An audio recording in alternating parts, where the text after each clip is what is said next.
Hi, welcome to Leading Trader. Hey guys, how you doing? Hope you're well.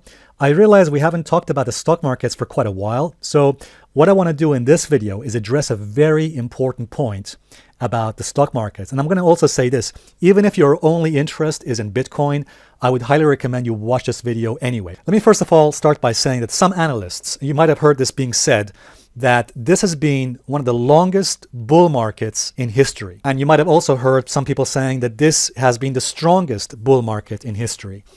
Now, is it true? We want to ask this question. Is it true? Is this really the longest bull market in history? And is it the strongest bull market in history? And if it is, what does it mean?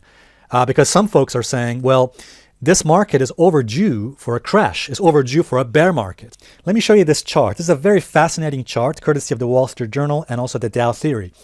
What you see here on this chart is all the bull markets in the US in history.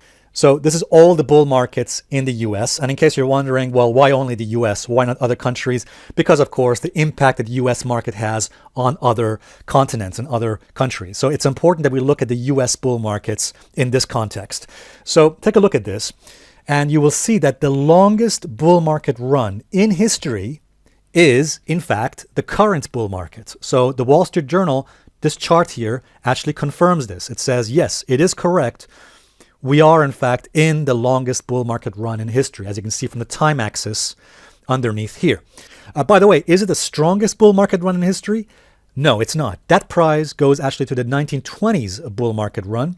As you can see, the 1920s bull market run was a 500% rise in the stock market, whereas the current bull market run from 2009 has just been over 300%. So the prize for the strongest bull market run goes to the 1920s bull market. By the way, we all know how that bull market ended. It ended really badly in the 1929 stock market crash, the Wall Street crash. So here's what's interesting about this.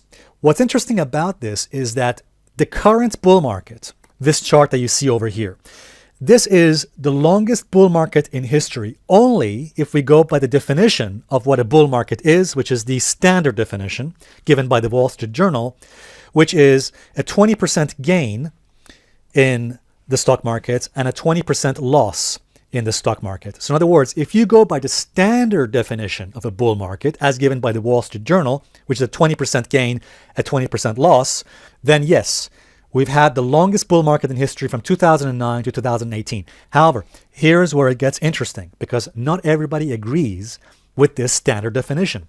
Some analysts, like Jack Shanap from the Dow Theory, say no, the 20% measurement is not correct.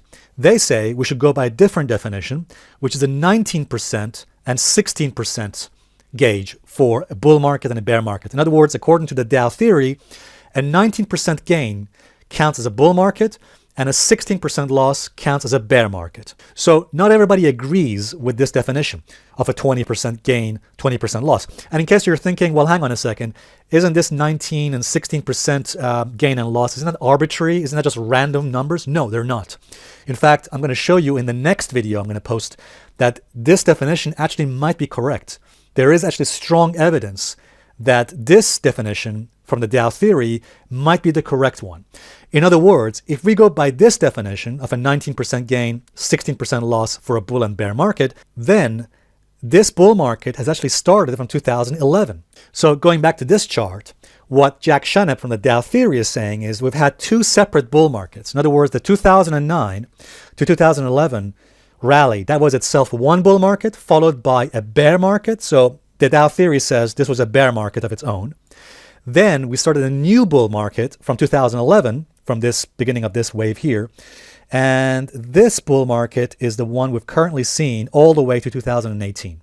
Okay, so this itself counts as a separate bull market. In other words, the current bull market we're in right now started back in 2011, okay, after the end of this bear market crash that occurred in 2011, not from 2009.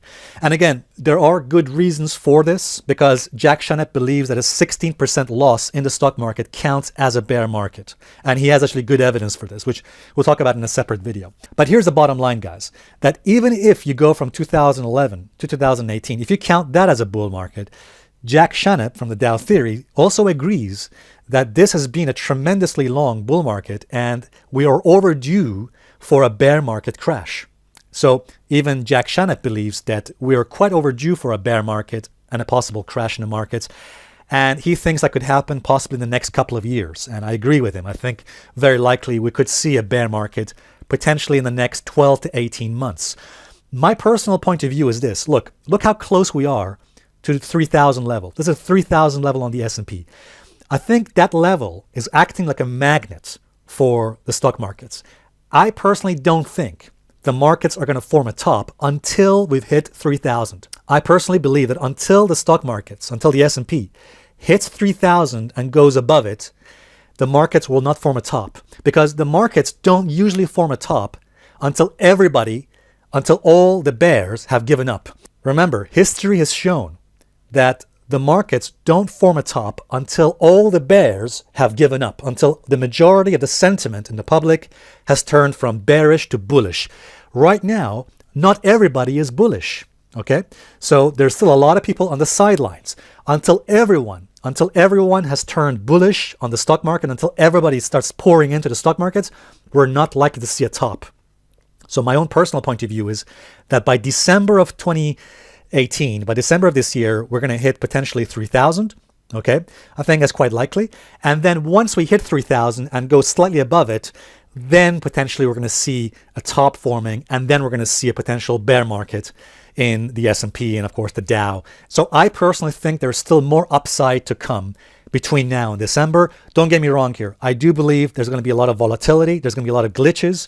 It's not going to be a straight line, but I do think that we're going to hit potentially higher levels between now and December. And by the way, in case some of you are skeptical that the markets could go any higher, let me just remind you of a famous quote from Jim Rogers, a famous investor, who said, "Markets can remain irrational longer than you can remain solvent." Hey guys, Alessio speaking to you today from Persepolis in Persia, or Iran as it is now known. Take a look at this. I mean, this behind me is an amazing place. This is the throne. This is the seat of the Persian Empire, which was once, of course, occupied, held by Xerxes, held by Cyrus, the great emperors, Darius, and of course, even Alexander the Great.